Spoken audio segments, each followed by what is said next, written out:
Hello जय नमस्कार दोस्तों क्या आपने भी रेलवे ग्रुप डी का फॉर्म अपने स्टेट से न भर के दूसरे स्टेट से भर दिया है। तो दोस्तों आज की इस वीडियो में मैं आपको ये बताने वाला हूं कि अगर कहीं आपने रेलवे ग्रुप डी का फॉर्म अपने स्टेट से न भर के किसी दूसरे अलग स्टेट से भर दिया है तो आपको आने वाले समय में क्या क्या समस्याओं का सामना करना पड़ सकता है जब आपकी ज्वाइनिंग होगी। और दोस्तों मैं ये भी बताऊंगा कि क्या फायदे भी हो सकते हैं।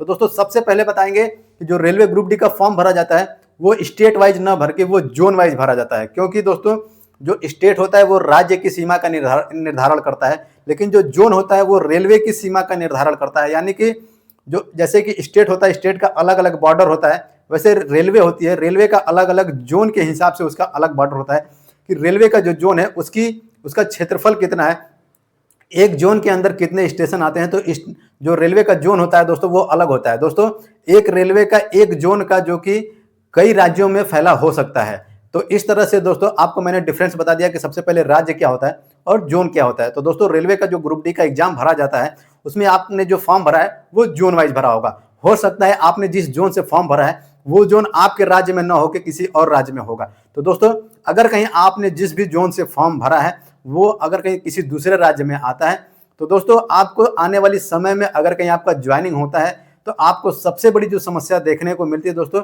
वो भाषा की प्रॉब्लम होती है। नॉर्थ के रहने वाले हैं, अगर कहीं आपने नॉर्थ के किसी जोन से फॉर्म न डाल के साउथ के किसी जोन से फॉर्म डाल दिया है या ईस्ट के किसी फॉर्म से डाल दिया है या ईस्ट सेंट्रल से कहीं से फॉर्म डाल दिया है तो दोस्तों आपको भाषा की प्रॉब्लम सबसे बड़ी होगी। क्योंकि दोस्तों मैं भी आपको बता दूं, मैं भी नॉर्थ का रहने वाला हूं, लेकिन मैंने साउथ सेंट्रल से फॉर्म डाला था, साउथ सेंट्रल रेलवे से फॉर्म डाला था, यानी सिकंदराबाद जोन से फॉर्म डाला था। तो दोस्तों हमको भी यहाँ पे जो सबसे बड़ी प्रॉब्लम होती है वो भाषा की प्रॉब्लम होती है, यानी यहाँ का जो भाषा होता है वो भाषा नहीं समझ में आता है।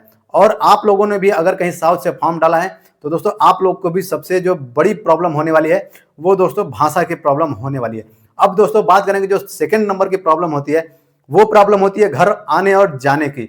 दोस्तों अगर कहीं आप दूसरे जोन में आपका सिलेक्शन होता है तो आपको घर आने और जाने के लिए बहुत सारी समस्याओं का सामना करना पड़ेगा, क्योंकि हमेशा दोस्तों ट्रेनें अवेलेबल नहीं रहती हैं साउथ से लेकर नॉर्थ में या नॉर्थ से लेकर साउथ में। आपको इसके लिए पहले से प्लानिंग करनी पड़ती है। जैसे कि हम लोग को घर जाने के लिए दोस्तों कम से कम 2 महीने पहले प्लानिंग करनी पड़ती है, टिकट करना पड़ता है और बहुत मुश्किल से टिकट मिलता है दोस्तों।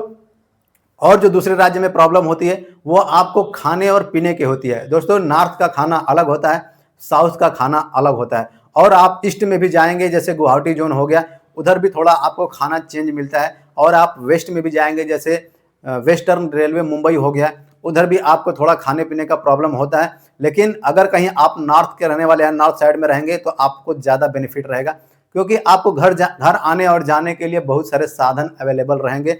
आप किसी इमरजेंसी में भी जल्दी से जल्दी घर आ और जा सकते हैं।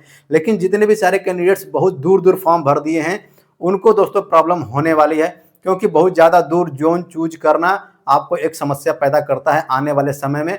अगर कहीं आपके घर में कोई इमरजेंसी होता है, कोई किसी का तबीयत खराब होता है तो आपको घर जाने के लिए बहुत ज़्यादा सोचना पड़ता है, किसी फेस्टिवल में आपको जाने के लिए सोचना पड़ता है। अगर कहीं आप अपने घर के नज़दीक वाले जोन में फॉर्म भरते हैं, फॉर्म भरने के बाद आपका सिलेक्शन होता है तो दोस्तों आप घर के नज़दीक रहेंगे। अगर कहीं आप अपने घर से 500 किलोमीटर के अंदर में भी हैं तो भी दोस्तों आपको बहुत सहूलियत रहती है घर जाने के लिए। और दोस्तों जो जितने भी सारे कैंडिडेट्स नज़दीक भरते हैं उनको बहुत फ़ायदा होता है। मैं हमेशा बार बार दोस्तों आप लोग से स्टार्टिंग में भी कहता था कि दोस्तों आप लोग फॉर्म भरिए तो अपने नज़दीक के जोन देख के भरिए। लेकिन बहुत सारे कैंडिडेट्स जो क्या करते हैं कि सिलेक्शन लेने के लिए, दोस्तों हम लोग भी जब शुरू में थे तो हम लोग को भी ऐसा लगता था कि हम लोग को भी कहीं भी ऑल इंडिया में कहीं भी भेज दिया जाए हम लोग जॉब कर लेंगे, क्योंकि उस टाइम बेरोजगारी थी, उस टाइम जॉब की बहुत सख्त जरूरत थी। इसलिए उस टाइम ये लगता था कि हम लोग जो देखते थे दोस्तों वो किस जोन में कट ऑफ कम जाती है और कहाँ पे वैकेंसी ज़्यादा है। इस तरह से हमने ये चीज़ देख के कि वैकेंसी कहाँ पे ज़्यादा है और कहाँ का कट ऑफ कम जाता है, ये चीज़ देख के हम लोगों ने फॉर्म डाला था।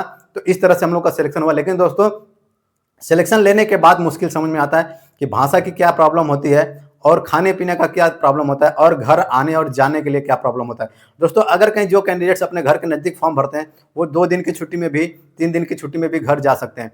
लेकिन दोस्तों हम लोग को घर जाने के लिए 2 दिन आने और 2 दिन जाने में ख़त्म हो जाता है। अगर कि 10 दिन की भी छुट्टी मिलती है तो 2 दिन आने और 2 दिन में जाने में दोस्तों छुट्टी खत्म हो जाती है, पता ही नहीं चलता है। लेकिन आप नज़दीक रहेंगे तो आपको ये बहुत बड़ी सुविधा मिलती है। दोस्तों और जो कैंडिडेट्स जो नए वाले कैंडिडेट्स वो आके फॉर्म भरेंगे तो दोस्तों वो लोग भी अपना घर के नज़दीक फॉर्म भरिएगा जो नई वाली वैकेंसी आने वाली है 2026 की। दोस्तों इससे आपको बहुत बड़ा फायदा होगा क्योंकि आप नज़दीक में घर पे रहेंगे और जितने भी कैंडिडेट्स दूर फॉर्म भरते हैं दोस्तों आप लोग का जो एग्जाम होता है रेलवे एग्जाम लेता है वो दोस्तों रेलवे आपका एग्जाम तो अपने घर के पास ले लेता है लेकिन आपका जो ज्वाइनिंग के लिए आपका फिजिकल होता है, डॉक्यूमेंट वेरिफिकेशन होता है, मेडिकल होता है, सब आपको अपने जोन में ही बुलाया जाएगा और वहीं पे आपको ड्यूटी कराई जाती है। दोस्तों आप लोग को पता होगा, अगर नहीं पता तो मैं आपको बता दूं, रेलवे में ट्रांसफर बहुत मुश्किल से होता है। अगर म्यूचुअल ट्रांसफर मिल गया तो अच्छी बात है, अगर दोस्तों म्यूचुअल ट्रांसफर नहीं मिला तो रेलवे में ट्रांसफर बहुत मुश्किल से मिलता है। तो दोस्तों उम्मीद करता हूं कि दूसरे जोन से फॉर्म भरने वालों के लिए ये वीडियो कारगर साबित हुआ होगा और हमारे द्वारा दी गई जानकारी अच्छी लगी होगी। दोस्तों हमारे द्वारा दी गई जानकारी पसंद आए तो वीडियो को लाइक जरूर कीजिएगा और चैनल को सब्सक्राइब करके अपने दोस्तों तक भी वीडियो को शेयर कीजिएगा। मिलेंगे नेक्स्ट वीडियो में। जय हिंद, वंदे मातरम।